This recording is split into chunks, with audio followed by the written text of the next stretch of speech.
Shalom, Barakatah Yahweh, Barakatah Yahweh Shai, Barakatah Yahweh, Barakatah Yahweh Shai, Barakatah Yahweh, Barakatah Yahweh Shai. All praise unto Yahweh Shem Yahshai, Rakakadash. Double honors unto the apostles of Great Millstone and all the brothers that be pushing this truth and sincerity throughout the four corners of the earth. So I'm back out here again through the grace and mercy of Yahweh Shem Yahshai. Okay, to prophesy, to get into these scriptures, to prophesy the downfall of America, Babylon, and so forth and so on, as pursuant to the scriptures, and go into prophecy, okay, the Bible, and all that good stuff, okay. And you know, I got a few topics that I got prepared that I want to get into, and one of those topics is the takeover of Jake. Okay, I'm probably gonna title it the Jakeover. I think that comes from Dallas. All right, that statement. And another topic I wanted to get into, which was hate speech, of which they call us a hate group. All right, I did a video on that last night. They call us a hate group, but the real hate speech, it comes from who? Okay, that comes from Esau. Okay, he's the father of the hate speech. Okay, he is the mastermind, okay, behind hate speech, because through how he demonizes particular nations and particular governments, he's basically taken over the world. Now, when you go into the scripture says that what? Through his policy was he going to cause craft to prosper within his hands. All right, because his policies was going to demonize particular people. He was going to make it to where a narrative could be created that they could follow up. And then through that narrative, all right, he was going to take over particular nations, man. And that's what he's done within this world. So I'm going to go to the book of Isaiah, the 14th chapter. Okay, I might get that scripture where it talks about the policy, because that's a good scripture, because here it is, you got what they call governments and so on and so forth, which means the governmental, all right, government, all right, and they govern it through deceit, man. Okay, the way Esau governs these particular nations, the way he governs these particular people, he governs them through lies. Okay, he governs them through deceit, and he governs them really through hate speech. See, he's the father of hate speech, man. Okay, he's the one that says, okay, we gotta manifest destiny, and therefore we gotta put the Negroes, Hispanics, Native Americans into captivity, because it's a manifestation of their so-called destiny. Excuse me. But the reality of the situation is that what? The Lord put us through that, that adversity, okay, of captivity, to the end that what? To the end that we was going to accomplish our punishment. And that's another scripture I'm going to get. So some of these I'm going to go off of the phone, and some of them I'm going to get it through the scriptures that I got out there. So I'm going to put policy in there, all right, and then I'll get that scripture, Lord's will, in here. So this is the book of Daniel 8, and let's see where we could let's see where I could come from. So let's start from 21. So this is the book of Daniel 8 and 21. No. Let's go up, because we can go into some history. Okay. So this is the book of Daniel. Let's start from 8 and.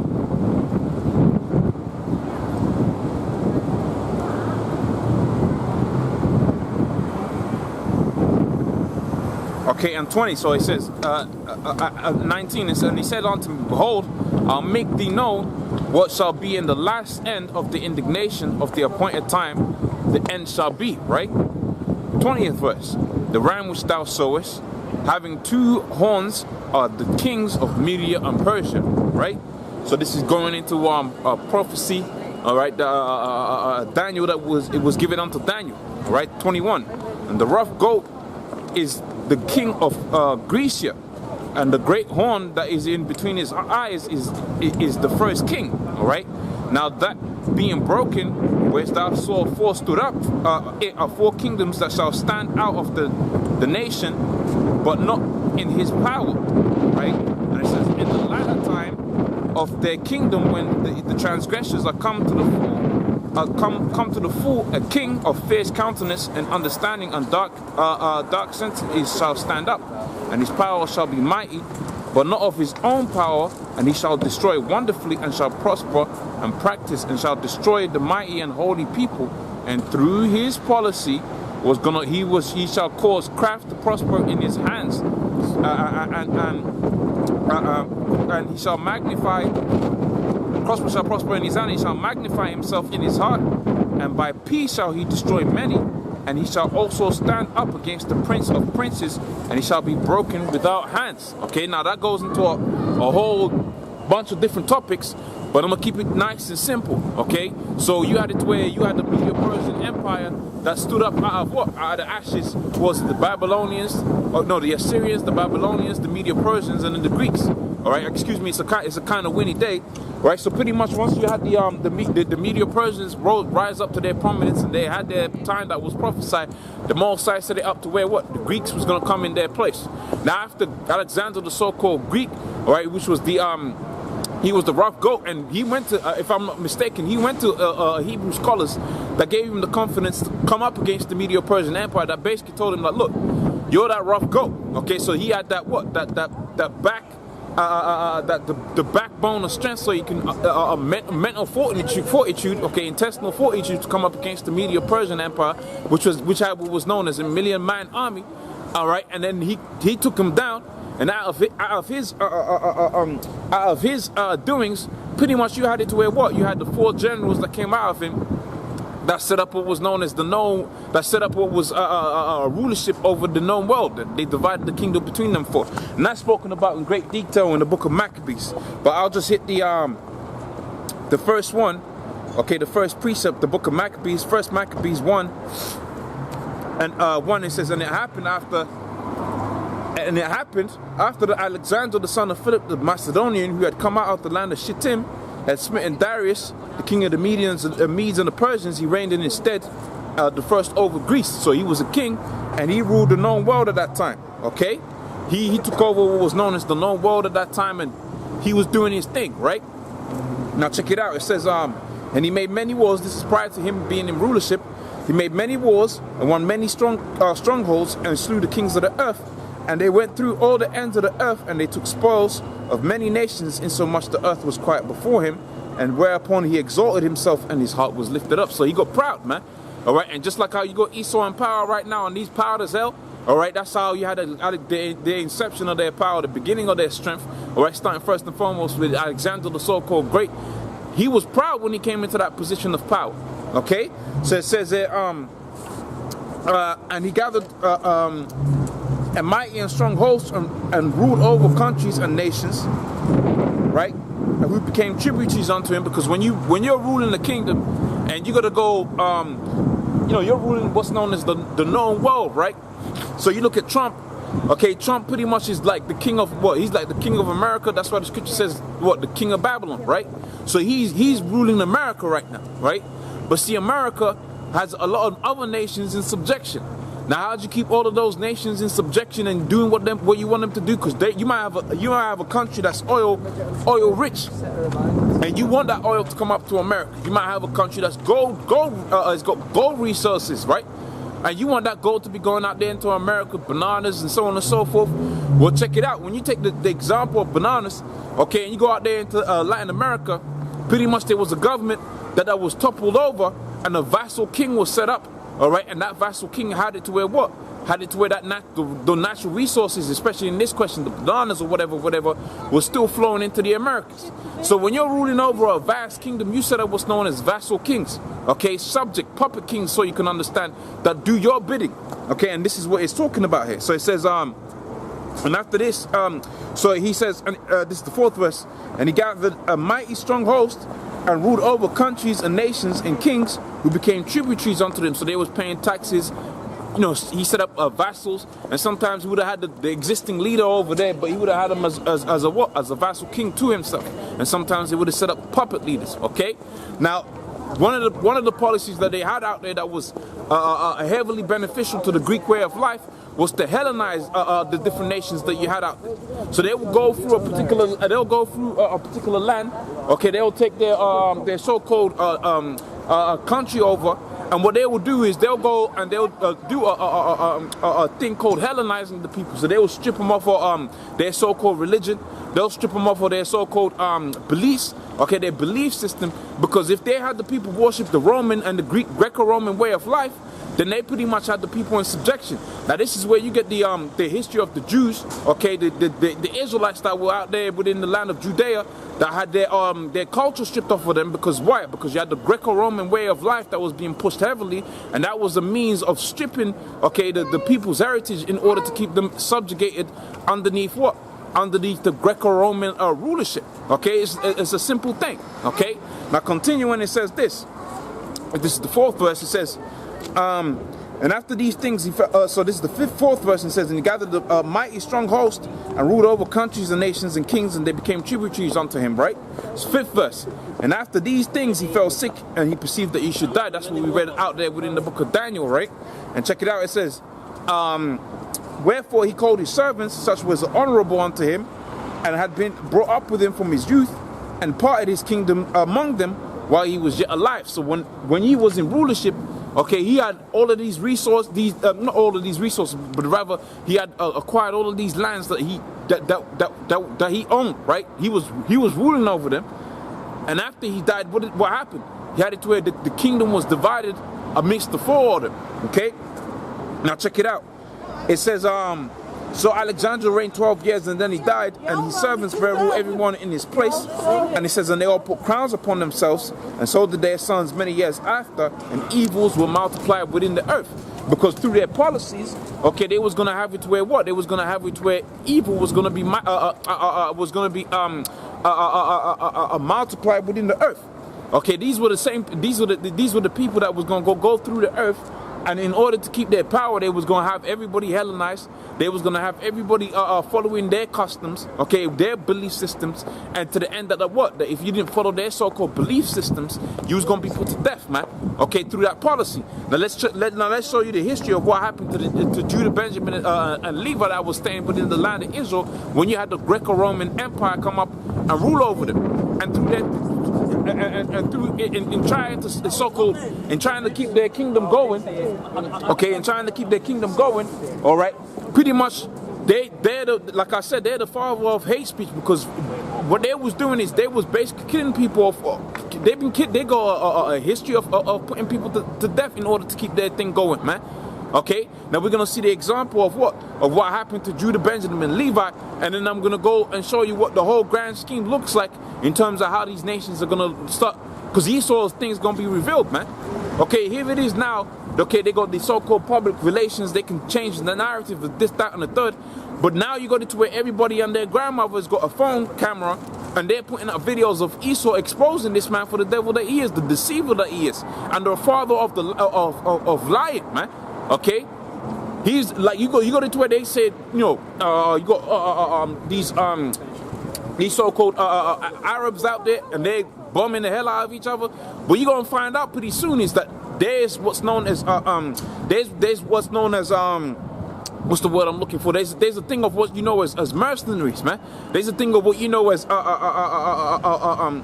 agent provocateurs. That's the word I'm looking for. And they go up into those particular lands, and they provoke the people into what? Into uproars. That happened with the Arab Spring. That happened with these different governments where you had different, basically, rulership completely toppled over. Okay, because they sent up certain people into those lands. Okay, through their policy to basically topple the government over in order to aid their kingdom, man. And that's why I said that this first segment is going to be dealing with Esau being the father of lies, and more to the point, he's really the guy that's pushing out that hate speech, because to justify those actions when it does get revealed, what does he do? He uses these different policies that he has in place, okay, to justify those actions, man. Okay, that's why when you go into the book of Isaiah, the 14th chapter tells you that what? It tells you that when he is persecuted, no one's going to hinder, because everybody knows that he is the real man of terror, man. He is the real man of hate speech, okay? He's the one that's calling Saddam Hussein an agent of terror. He's got weapons of mass destruction, where they're the ones that are bombing the hell out of all the different countries that you have within the world, man. Okay, so now let's start here I'll start with our people, the Negroes, Hispanics, Native Americans, and then I'm gonna deal with the heathen and how this man, okay, pretty much has these heathens in hardcore slavery. Okay, so the book of back in First Maccabees, we can continue from that. All right.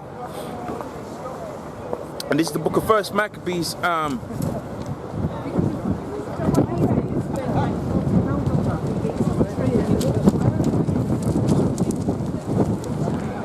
I continue where we was, okay, and this is the 10th verse, so First Maccabees 1 and 10. So this is touching, I mean, I'm touching on a few different topics here, but the point still should be made that what? That this man really, he's the father of hate speech, man. Okay, he's the one that, like I keep on saying, through his policies, his politics, he forces people to do certain things that are against their own customs. That's a form of hate, man. Okay, and if you don't do those things, in most cases the punishment was to be put to death. Like right now, you got it to where what?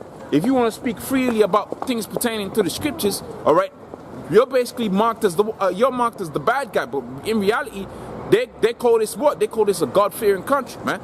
Okay, so continuing here, it says that what? It says, and they came out, 10th verse, it says, and they came out of them a wicked root, Antiochus, surnamed Epiphanes, okay, of son of Antiochus the king. So this was Antiochus was the fourth, and his father was Antiochus the third.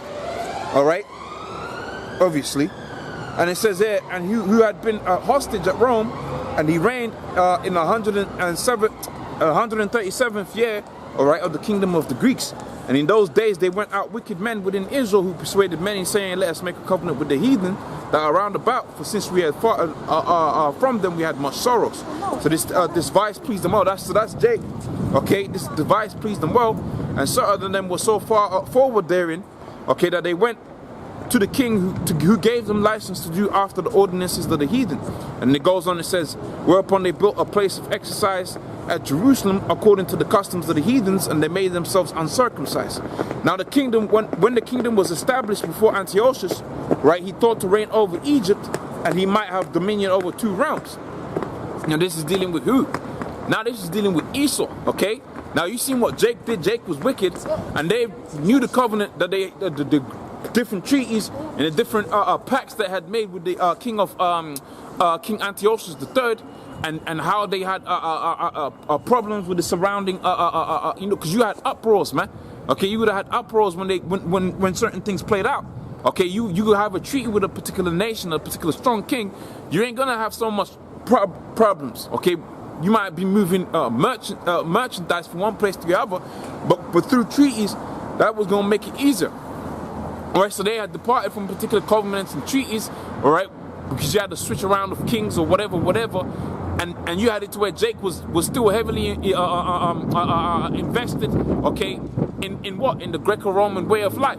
Now check out what happens after when Antiochus came back into power, right? Not back into power, but when he went into power, okay, and then he wanted to get Egypt, okay, because he wanted to expand his whole realm. All right, and pretty much after he had, not to spoil the story, but pretty much when he was unsuccessful in doing that, he came out and he was jacking up Jake, man. Okay, so it says there, so this is the 17th verse. It says, wherefore he entered into Egypt with a great multitude, with chariots and elephants and horsemen and a great navy, and made war with Ptolemy the king of Egypt. But Ptolemy was afraid of him and fled, and many were wounded. And thus they got strong cities within the land of Egypt and took spoils. And after that, Antiochus had smitten Egypt. He returned in the 130th year. So if I remember, I'm forgetting the history a bit. So I think they took up until only Alexandria was left to Ptolemy, if I'm not mistaken, within that history. Okay, but I mean, you check out the history, you read the Josephus and the different commentaries that you have on the book of First Maccabees. You get the full understanding of that. I'm just trying to get to the point. Okay, and then it says here. So it says, and after that Antiochus had smitten Egypt, he returned into 143rd year, and went up against Israel and Jerusalem with a great multitude, and entered into the sanctuary proudly, which is what? That's a thing of hate. That wasn't a thing of love that they was doing, okay? And that's the point I'm making. I'm starting here with what they did with our people. I'm going to build the picture. So we're going to start at the time of what? We're going to start at the time of Judah, the kingdom of Judah, and when you had it to where the Greeks came into power, and then we're going to go into what? We're going to go into the thing of how they put the Negroes, Hispanics, Native Americans in slavery. That wasn't a thing of love. When they were speaking about that, and when he was proclaiming that, because you got to see this thing, he's going to sell a story to his soldiers, man. When you're a king and you got soldiers, and you got when you're a king, you got generals underneath you, and underneath those generals, you got different soldiers and whatever. Basically, you gotta sell the story. You gotta convince these men, okay, to go up against Judah, Benjamin, and Levi, which were known as great warriors at that time. So you gotta tell them a particular story. Now, when you seeing them around the court and you're visualizing them speaking these different things, you're visualizing Antiochus Epiphanes trying to convince these men to come. Basically, boy, he's gonna tell him, he's gonna convince him because he's the king. But he's gonna give him the moral backbone to do it. You gotta visualize how he's doing this, man. He ain't speaking good things against the children of Israel, man. He's calling them all kind of names, man. Okay, we gotta come up against these people and do this, that, and the third. Okay, we gotta do that. We gotta go up and take down their temple. We gotta go in there and take their gold. Okay, we gotta go in there and do this, that, and the third. They weren't speaking things of love, man. Okay, which that's the point I'm trying to show you. Since the inception of the so-called Greco-Roman Empire, since they came into power, they haven't been doing things associated with love and peace and charity. They've been doing things in accordance to what? In accordance to wickedness, man. In accordance to hate. See, what you're gonna find out is that the real hate speech, it don't come from men on the streets with Bibles in their hand. The real hate speech comes from men in suits, okay, that run the world right now. They lead banking families. That's why they want to reduce the population of the world down to a so-called manageable number, okay? That's why they want to chip people. That's not what you call love speech. That's hate speech, man. They're the father of the hate speech, man. And that's what we're seeing within the history right here, okay? So it says that, and also too, I could have gone into the thing of Titus, and how they took down, because we're talking about 140 years before the Lord came on the scene. But what about the time after the Lord came on the scene? Because Esau was still coming with that so-called hate, man, with that hate speech. He was the one that was coming up with the hate speech and the hate actions, man. Okay. Here it is, they're talking about hate speech. Well, hold on a minute. Not only is their speech hateful, their actions are hateful, man. Like you're seeing here, they're gonna come up in